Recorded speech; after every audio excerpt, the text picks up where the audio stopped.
no matter where you are, no matter when you are. Good morning, friends. All right, so today we got a little bit of a news day, obviously, but I wanted to get right into it. But before we begin, I always forget to say it's the beginning of the video. So friends, like and subscribe, and then comment. Because if you know a news story I didn't talk about, or if you have a favorite news story you want to talk more about, maybe your friends will as well in the comments. Maybe they'll see a news story and they'll do some research themselves. So make sure that we're interacting. I more care about the comments and liking the video, but you can subscribe as well. It's always helpful nonetheless. Let's get into it, friends. So big news of the week is it was the debate between former President Donald Trump and President Joe Biden. Now, for those who do not know, they are not necessarily the automatic two candidates for the presidential election later. This was a debate between the two of them set together by their teams. Now, it was a 90-minute debate. Now, if you haven't seen the results or clips or news sense or even meme sense, both candidates were a little goofy. Biden was a very old man at the stage. You know, you could tell his age was affecting him in multiple times. There were some times where he really spoke up and got his point across, but other times it was really a lot of pulling teeth style of, what are you trying to say? What are you trying to say? And on the other side of the spectrum, Trump performed much better visually. He looked a lot younger. He didn't get lost in his own train of thoughts, but the things he was stating were sometimes so out of pocket and so just genuinely incorrect. Multiple news channels had to go through and correct things he said during the debate. So with all of that being said, it is very interesting to see how people are reacting. So the first instant reaction is 70% of people thought Trump won that debate because of the way in which it was conducted and the way in which they both answered questions. So since then, people have been wondering, what's going to happen? What's going to happen? This made Biden look so bad. A lot of people who didn't like him now aren't going to like him moving forward. So what are we going to do? What are we going to do? Well, it'll be interesting to see if he is selected to be the final candidate who runs for the Democratic Party in the election. Now, here's a good example. This is a good tweet that talks about exactly what it was like during the debate. So it says, Biden, look, the fact is, we don't. Look, here's the deal. And this ain't no fooling. And that was very accurate to what he was talking like.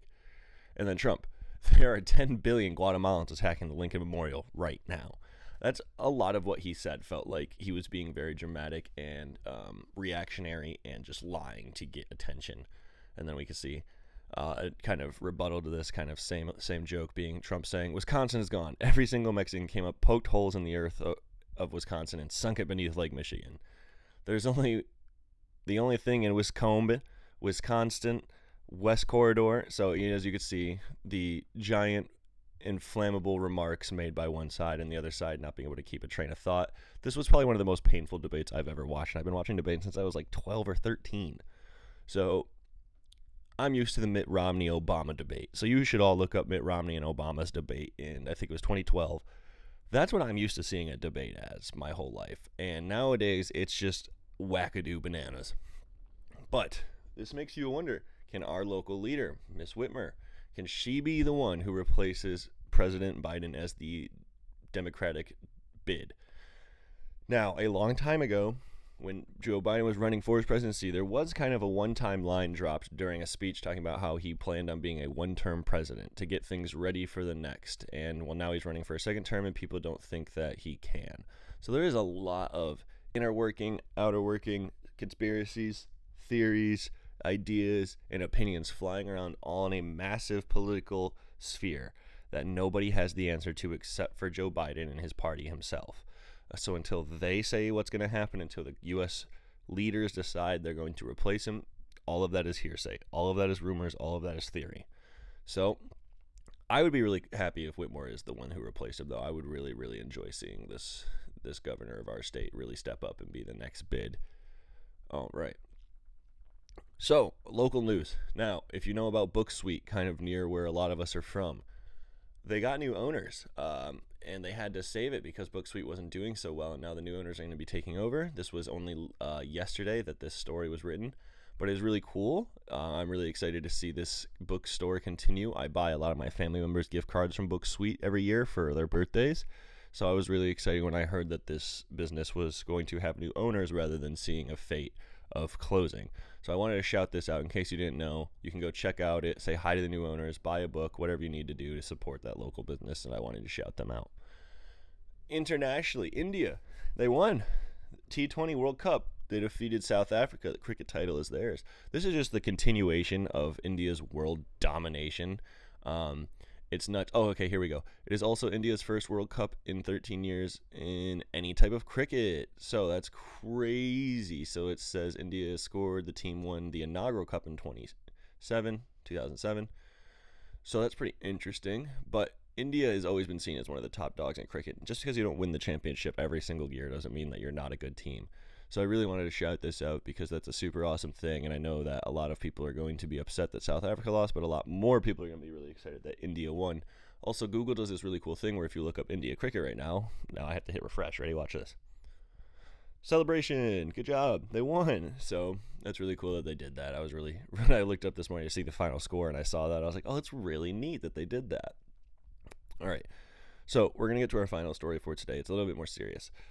France and that more of Europe is really going through it. I'm going to put a small clip in right now to help explain something. And over again, when all of the EU chatters were making fun of me, being like, lol, this is some American nonsense, right? We still have social democracy. And I kept telling you, no, you don't. Liberalism is going to absolutely gut your country as well in the same exact ways. Look to America as what will happen to you in the future. And here we are. European chatters being like, no, you don't understand. Europe is way more left-wing than America. Europe is way more left-wing than America.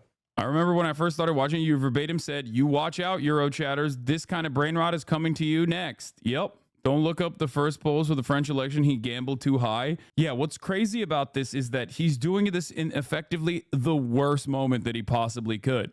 It's pretty crazy because France is about to be completely captured. I hope I'm wrong, but France is about to be completely captured by Le Pen. Le Pen's party won every single French department except for Paris. Every single department. This is like Trump winning every single state since DC. Yes, but it's not a 1v1 like Trump versus Biden. They do 30%, then the second and third do 20%. So yes, they are first, but yes, Trump versus Biden isn't 1v1. There's several other candidates. Further, all you need to come in first is a plurality. See 1992, 1996. Also, I'm aware there's an EU election and the seats are handed proportionally. It's crazy stuff overall. I kept telling y'all, and I've been talking about EU politics for quite a bit, warning about the tide of fascism, the growth of fascism, and how neoliberalism basically almost always makes way for fascism in Europe. So as you could see in that clip, what he's trying to say is Europe is going through it. There's multiple parties and leaders trying to be elected into positions of power that are running through the face of, neoliberalism, or they're trying to come through and say they're so left that it's crazy, so they should win. The issue is historically in places like Europe and America, the extreme left is a cover for people that are trying to go extreme right. Usually this neoliberalism is what comes before fascism or that of Nazis. Now, in Europe, there are multiple people running, and there is one woman in particular that I'll throw an image of her on the screen right now.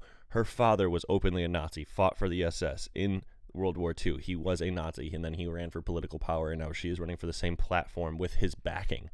Now, in France, there's a lot of issues because this snap election, this shows that the leaders don't know if they are right to lead. This shows if they don't know what direction they're going. This shows they don't know what page their people is on. And this is a huge moment during a time where a lot of European countries are going through it with wars, with the ideas of nuclear decision, with the ideas of do we become allies with these people or not? What treaties do we need to sign? And now things like who's going to control our government? Are we going to repeat history from the 1900s? Are we going to go through another World War II of mass genocide and extinction because people are pushing their awful beliefs into politics and running with it? It's a whole crazy mess. I don't have enough time to sit here and break down the idea of all what's happening within the European Union and also with France and their snap elections, but I did want to bring eyes to it in case you start hearing rumblings about this throughout the next few months. Europe is in a big decision-making platform right now, and a lot of different countries and a lot of different leaders need to make very calculated and very selective decisions moving forward to avoid repeating some major mistakes that we have already seen happen in this world. With that being said, though, friends, I hope you have a wonderful week. I know this was uploaded on a Sunday this time, but I had to get some things done this week. It was so great to sit down and film this again. I'm so excited for next week's video. I'm so excited for this whole summer of videos, friends. Without further ado, though, have a wonderful rest of your day, and I will see you all next time.